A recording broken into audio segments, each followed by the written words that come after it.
Numerous variants of the virus that causes COVID-19 are being tracked during this pandemic. So today we are joined by Dr. Keyur Vyas, an infectious disease specialist, to discuss the nature of viruses and how to protect yourself against them. This is UAMS Health Talk, the podcast by the University of Arkansas for Medical Sciences. I'm Caitlin White. So, Doctor, the new hot topic when it comes to COVID is variants. What do we know about them so far? Well, one thing that it's important for people to know is that all viruses over time mutate. Some mutate very quickly, some it takes a much longer period of time. And so when we hear the term variants, it just means that this is a strain of the virus that has changed in some way or fashion from the original identified strain. And so the WHO and CDC have come up with a system to track these mutations that may be medically important, either because they make people sicker or they're more easy to spread between people, or they're somehow different in the way that they behave. Perhaps they evade some of the coverage provided our vaccine. So there's a lot of different things that they keep in mind. And there's a two-tier system. They look for variants of interest, which are things to have on the radar. They keep an eye and say, there's something new here, and we just need to watch it to see if it's going to become something that is concerning. And then there are variants of concern. Some of the variants of concern are, like from the original strain, include the Alpha variant, which was the one that first came from the United Kingdom, and then this spring spread around the world and in the U.S. became the most common COVID variant that was in the country. And then, obviously, currently the one that we're worried about is the Delta variant, which is originally identified in India, and then later this spring spread to the U.S., and then now comprises the vast majority of new infections, certainly in Arkansas, probably over 90%, but also across the country. So we're talking so much about Delta right now. We're also beginning to hear a bit about Lambda. I mean, how do these compare to the virus as we knew it, a year ago? What does this all mean heading into the fall? Sure. Well, we know a lot about Delta variant now, having had to deal with it for the last several months. And there have been studies out of various places, including Scotland and England, that look at Delta compared to both the Alpha variant as well as the original strain from last year. It looks like for the Delta variant that it is much more transmissible between people. So the studies out of the United Kingdom showed that it was about twice as transmissible as the Alpha variant, which was twice as transmissible as the original strain from a year ago. It also seems to make people sicker, and it looks to be that about twice as many people will require hospitalization with the Delta variant than they might have with the original strain. Also, studies out of China showed that it seems that people become sicker quicker with the Delta variant. So from the time of exposure, within 3 or 4 days, people will start shedding virus in their nose and become detectable on our usual PCR tests. Whereas with the original strain, it often took 5, 6, 7 days before that occurred. And so the time to people developing symptoms is shorter. And what we're also seeing here is that people are ending up in the hospital in a shorter period of time compared to what we would have seen a year ago. So a year ago, people would have been at home for several days and felt bad before they might have progressed, and we would talk about days 7 to 11 being sort of the period of time that we were really worried about somebody potentially needing to come into the hospital or the ICU.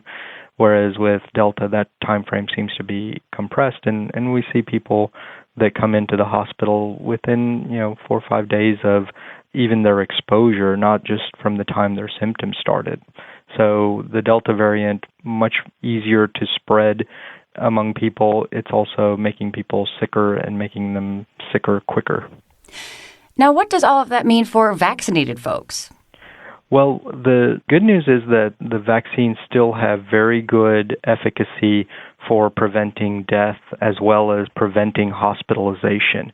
So it's vitally important that people get vaccinated. What we do know is that it's really important that people get fully vaccinated, so they get their first shot as well as their second shot.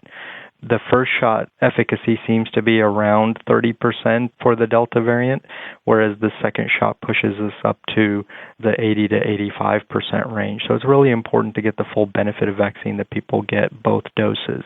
Now, that is a little bit less. Most people remember that when our vaccines were available and in the studies, the efficacy was listed as about 95%.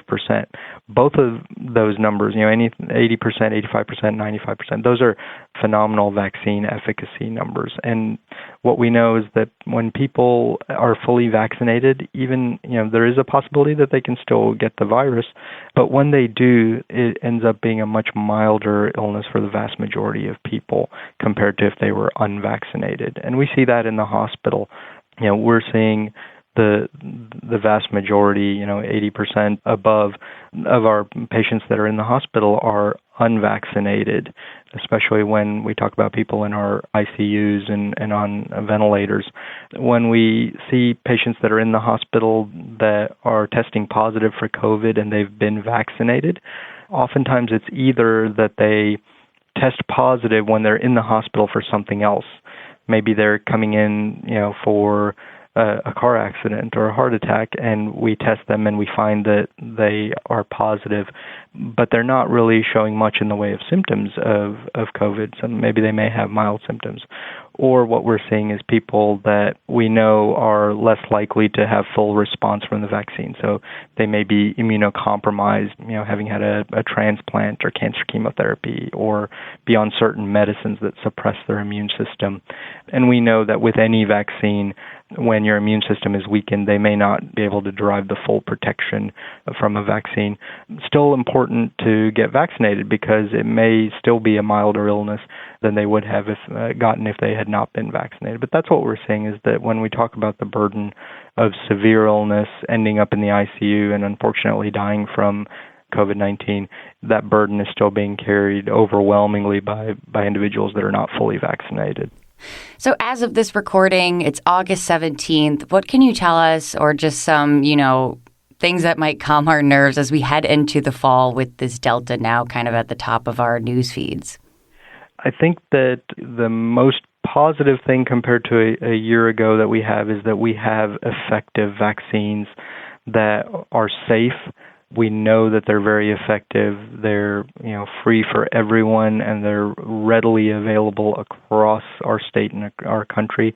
And so that is a definite positive compared to where we were a year ago.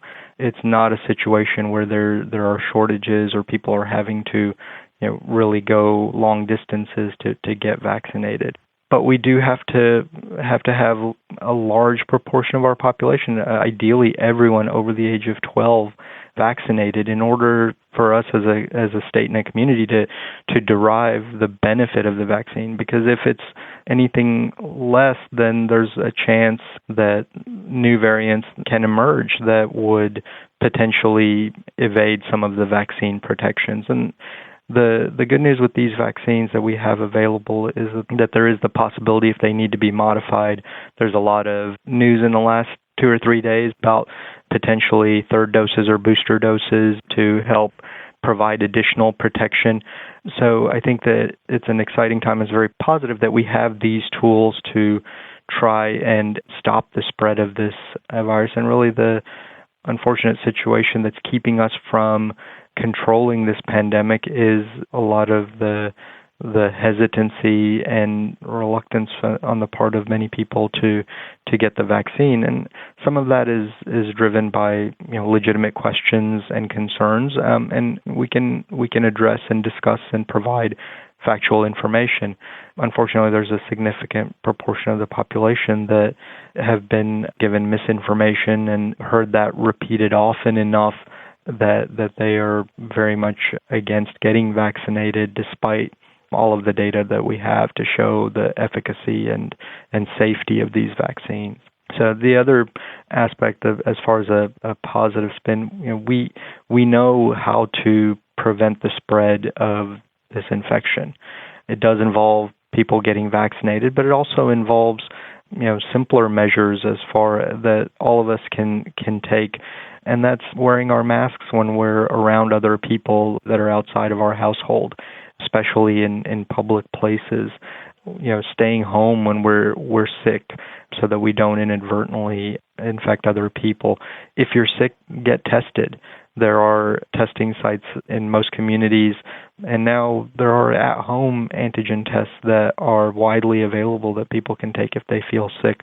Again, if a person tests positive or they feel sick, staying home and helping to prevent the spread is really important.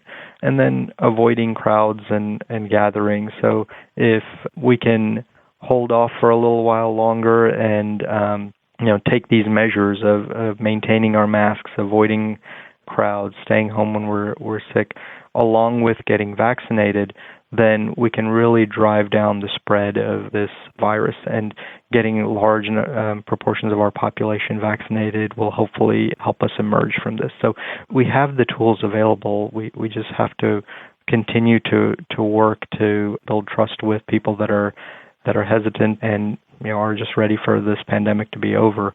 I think all of us are, but we really have to work together and look out for each other and do these measures for a while longer to be able to emerge from it. If we don't, and we have continued transmission of these strains, then there's always the risk of new variants coming around. That's what a virus does, is its only purpose is to replicate and make more copies of itself.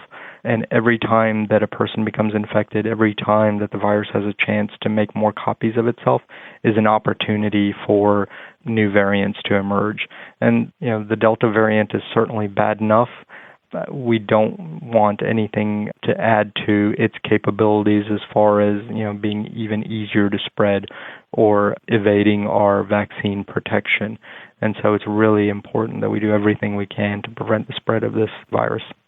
Well, Doctor, just chock full of information. Is there anything else we didn't touch on that you want to add? I think that it's important for people to realize, if they haven't already, our healthcare systems are stressed, not just in Little Rock and across Arkansas, but across the South and really across the country, that if we don't take these measures seriously, that we're really putting significant proportions of our population at risk, because at this point in many parts of our country, in many cities, especially here in Arkansas, having adequate numbers of beds and ventilators and healthcare workers that are able to provide the level of quality medical care that we're used to receiving, that those are all starting to be in short supply. So we really have to do everything we can to try to stop the spread of this virus, and getting vaccinated is a really important step. Again, vaccines are safe, they're effective, they're free to everyone regardless of documentation or location, and they're readily available. So we really need everyone to get vaccinated. It takes a few weeks for immunity to develop, and so people have to maintain these other precautions as well, maintaining their masks, avoiding crowds, staying home if they're sick or exposed. Great. Well, Dr. Villas, thank you so much for giving us a few minutes of your time today and for all the work you've been doing over the last year and a half. For more information, visit uamshealth.com. And thank you for listening today. This has been UAMS Health Talk, the podcast by the University of Arkansas for Medical Sciences. I'm Caitlin White. Stay well.